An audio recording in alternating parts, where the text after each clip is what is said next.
ಏನು ಒಂದು 28 ದಿನಗಳ ಕಾಲ ಕೋಟಿ ರೂಪಾಯಿದು ಅಭಿವೃದ್ಧಿ ಕಾಮಗಾರಿ ಮಾಡಿದೆ. ಇವತ್ತು ಅದರಲ್ಲಿಯೂ ಕೂಡ ವಿಶೇಷವಾಗಿ ಇವತ್ತು ಗ್ರಾಮ ಸಂಚಾರಕ್ಕೆ ತೆರೆ ಆಗ್ತಿದೆ ಸರ್, ಏನು ಹೇಳ್ತಿರ್ತಾರೆ? ಔರಾದ್ ವಿಧಾನಸಭಾ ಕ್ಷೇತ್ರ ಮಹಾಜನತ ಅವರು 2008ನಲ್ಲಿ ಸೇವಕನಾಗಿ ಆಶೀರ್ವಾದ ಮಾಡಿದ್ರು. 2009ರಿಂದ ನಾನು ಗ್ರಾಮ ಸಂಚಾರ ಪ್ರಾರಂಭ ಮಾಡಿದ್ದೀನಿ. ಇವತ್ತು 2025 ಇದೆ. 16 ವರ್ಷ ನಿರಂತರ ನಾವು ಗ್ರಾಮೀಣ ಊರಿನಲ್ಲಿ ಹೋಗ್ತೀವಿ. ಆಮೇಲೆ ತಾವು ಇದು ನೋಡಿದಿರಿ, ಎಲ್ಲ ನಾವು ಅಧಿಕಾರಿ ಜೊತೆ tahsildar, BO, EO, anganwadi, CDPO ಎಲ್ಲ ಅಧಿಕಾರಿ ತಗೊಂಡು ಊರಿನಲ್ಲಿ ಕುತ್ಕೊಂಡು ಸಭಾ ಮಾಡಿಸಿ ಅವ್ರು ಏನೇನು ಬೇಡಿಕೆ ಇದೆ, ಏನೇನು ಕುಂದುಕೊರತೆ ಇದೆ, ಏನೇನು ಮೂಲಭೂತ ಸೌಕರ್ಯ ಇದೆ ಈ ಬಗ್ಗೆ ಪೂರ್ತಿ ಚರ್ಚೆ ಮಾಡ್ತೀವಿ. ಆಮೇಲೆ ಮುಂದಿನ ವರ್ಷ ರೋಡ್ ಆಗಲಿ, ಅಂಗನವಾಡಿ ಬಿಲ್ಡಿಂಗ್ ಆಗಲಿ, ಆಮೇಲೆ ಹೌಸಿಂಗ್ ಆಗಲಿ, ಆಲ್ ಮೂಲಭೂತ ಸೌಕರ್ಯ ಊರಿನಲ್ಲಿ ನಂಬರ್ 1 ನೀರಿನ ವ್ಯವಸ್ಥೆ ಬೇಕು, ಲ್ಯಾಟ್ರಿನ್ ವ್ಯವಸ್ಥೆ ಬೇಕು, ಆಮೇಲೆ ನಮ್ಮ ಸಿಸಿ ಡ್ರೈನ್ ಬೇಕು, ಸ್ಕೂಲ್ ಬೇಕು, ಅಂಗನವಾಡಿ ಬೇಕು, ಎಲ್ಲ ಮೂಲಭೂತ ಸೌಕರ್ಯ ಮಾಡಿದಾಗ ನಾನು ಮಾಡ್ತಾ ಇದ್ದೀವಿ.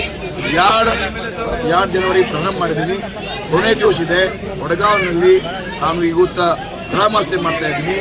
ಈ 28 ದಿವಸದಲ್ಲಿ 35 ಕೋಟಿ 30 ಕೋಟಿ ಜಾಸ್ತಿ ಪೂಜೆ ಮಾಡಿದ್ದೀನಿ. ನಾನು ಸ್ಕೂಲ್ನಲ್ಲಿ ಸೋಲಾರ್ ಪ್ಯಾನಲು, ಶೌಚಾಲಯ, ನೀರಿನ ವ್ಯವಸ್ಥೆ ಎಲ್ಲ ನಾನು ಪೂಜೆ ಮಾಡಿದ್ದೀನಿ. ಆಮೇಲೆ ಈ ವರ್ಷ ಏನೇನು ಬೇಡಿಕೆ ಬರುತ್ತೆ ಮುಂದಿನ ವರ್ಷ ನಾವು ಕೊಂಡು ಬರ್ತೀವಿ. ಈ ಥರ ನಾವು ಗ್ರಾಮ ಮಾಡಿದ್ವಿ. ಆಮೇಲೆ ಅಧಿಕಾರಿ ನಮ್ದು ತಹಸೀಲ್ ಕೆಲಸ ಆಗಲಿ, ನಮ್ಮ CDPO ಕೆಲಸ, ಭವನ ಕೆಲಸ, ಭಾಗ್ಯಲಕ್ಷ್ಮಿ ಆಗಲಿ, ಸರ್ವೆ ಆಗಲಿ, ಆಮೇಲೆ JJM ಕೆಲಸ, JJM ಬಗ್ಗೆ ಭಾಳ ಕಂಪ್ಲೀಟ್ ಆಗ ಎಲ್ಲ ಕಡೆ ಕಂಪ್ಲೀಟ್ ಆಗ. JJM 276 ವರ್ಕ್ ಅವ. ನಮ್ಮ 200ಕ್ಕಿಂತ ಜಾಸ್ತಿ ನಮ್ಮ ದುಡ್ಡು ಮಂಜೂರು ಮಾಡಿದ್ದೀನಿ. 3 ವರ್ಷ ಕೆಲಸ ಆಗಿದೆ. ಎಲ್ಲಿ ಭೀ ಸರಿಯಾಗಿಲ್ಲ. ಈ ಕೆಲಸ ಚೆಕ್ ಮಾಡ್ತಾ ಇದ್ದೀನಿ, ಜನರು ಮಾತಾಡ್ತಾ ಇದ್ದೀನಿ. ಈ ಥರ ನಮ್ಮದು ಗುರಿ ಅಷ್ಟೇ.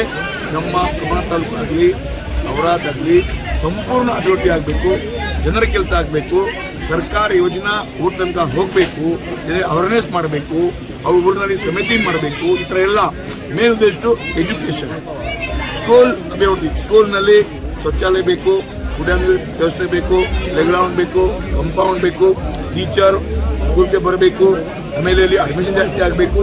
ಎಲ್ಲ ನಾವು ಮಾಡ್ತಾ ಇದ್ದೀವಿ ಸರ್. ಇವತ್ತು ನೀವು ಗ್ರಾಮ ಸಂಚಾರ ಜನತಾ ದರ್ಶನ ಮಾಡ್ತೀವಿ ಅಂತ ಪ್ರತಿ ತಿಂಗಳು ಈ ಥರ ಎಲ್ಲ ಘೋಷಣೆ ಮಾಡಿದ್ರೆ ಯಾರು ಕೂಡ ಜನತಾ ಸಂಬಂಧಪಟ್ಟ ಸಚಿವರು ಯಾರು ಜನತಾ ದರ್ಶನ ಮಾಡ್ತಿಲ್ಲ. ಈ ಸಂದರ್ಭದಾಗ ನೀವು ವಿಶೇಷವಾಗಿ ಈ ಗ್ರಾಮ ಸಂಚಾರ ಮಾಡಿ ಜನರಿಗೆ ಜನರ ಸಮಸ್ಯೆ ಆಲಿಸ್ತೀವಿ, ಏನು ಹೇಳ್ತೀವಿ ಸರ್? ತಾವೇ ನೋಡ್ತಾ ಇದ್ದೀರಿ, ನಾನು 2 ತಾರೀಕಿನಿಂದ ಪ್ರಾರಂಭ ಮಾಡಿದೀವಿ ಎಲ್ಲ ಊರಿನಲ್ಲಿ. ವೀಕ್ಷಕರೇ, ಈ ವಿಡಿಯೋ ನಿಮಗೆ ಇಷ್ಟ ಆಗಿದ್ರೆ ಈ ಕೂಡಲೇ ಸಬ್ಸ್ಕ್ರೈಬ್, ಕಮೆಂಟ್, ಲೈಕ್ ಮಾಡಿ ಹೊಸ ವಿಡಿಯೋಗಳನ್ನು ಮಾಡಲು ಬೆಂಬಲವನ್ನು ನೀಡಿ.